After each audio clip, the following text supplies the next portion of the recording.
Tokyo, Japan, a quiet suburb on the edge of Setagaya Park, where families once lived side by side, children's laughter filling the air. But on the night of December 30th, 2000, that peace was shattered forever. This is the story of the Setagaya family murder, one of Japan's most haunting unsolved cases. The Miyazawa family, Mikio, Yasuko, and their two children, Niina and Rei, lived in a small but happy home in Setagaya. Their backyard opened onto a small playground, known by locals as the Choo-Choo Train Park.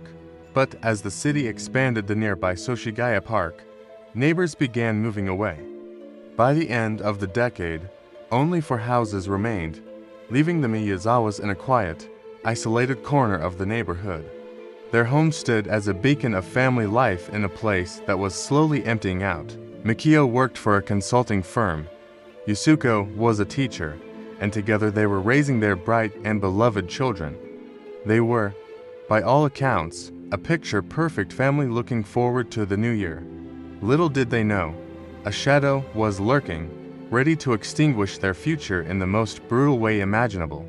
The night of December 30th, 2000, was cold and still. Inside the Miyazawa home, the evening seemed ordinary.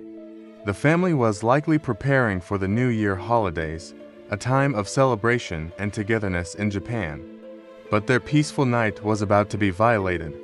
An intruder, using an overhanging tree, climbed up and broke in through a small, unlocked window on the second-floor bathroom.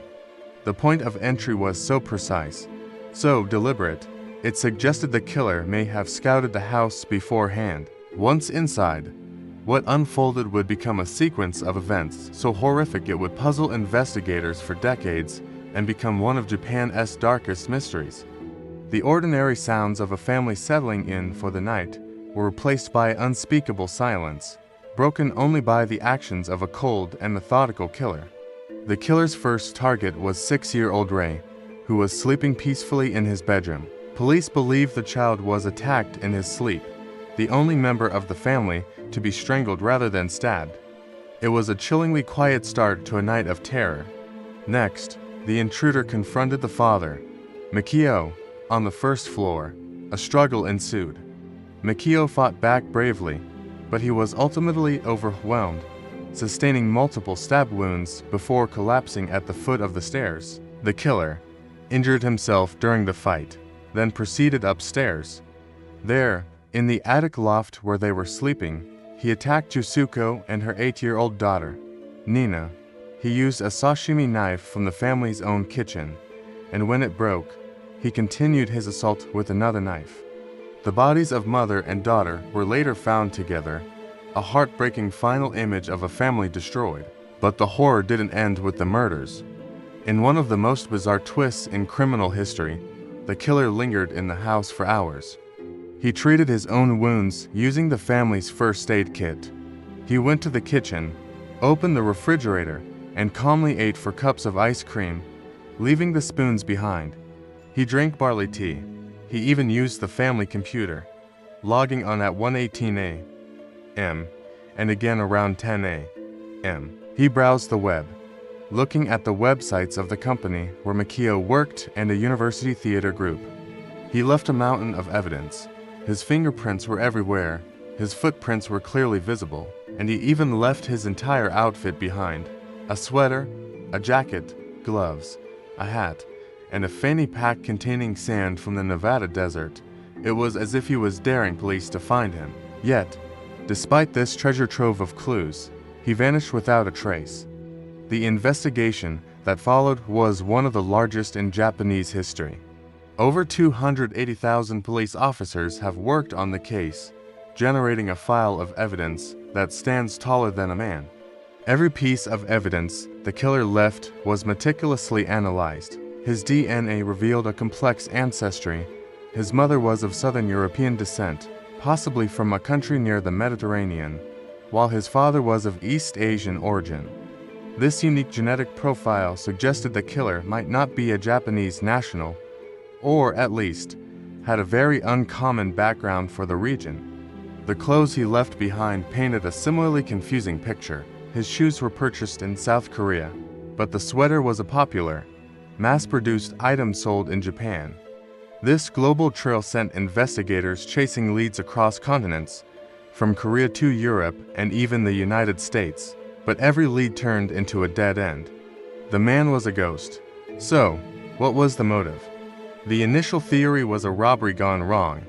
The killer did steal a small amount of cash, about 150,000 yen, and some documents, but his strange, unhurried behavior after the crime doesn't fit the profile of a panic thief. He spent hours in the home. Why would a burglar take such an immense risk for a relatively small sum? This has led many to believe the motive was far more personal.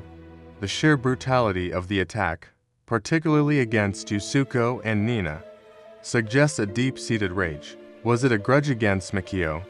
Or perhaps a broader, more twisted hatred for the very idea of a happy, perfect family? Some profilers have even suggested the killer was a young person, possibly a mercenary or someone with military training, whose disturbed mind was driven by reasons we may never fully comprehend. The crime scene is a chilling paradox. It's messy and violent, yet the killer's actions afterward were methodical and calm. Decades have passed since that terrible night. The Miyazawa home, now weathered and worn, still stands in Setagaya, preserved by police as a time capsule of the crime. Every December, on the anniversary of the murders, investigators revisit the site, renewing their vow to find the killer.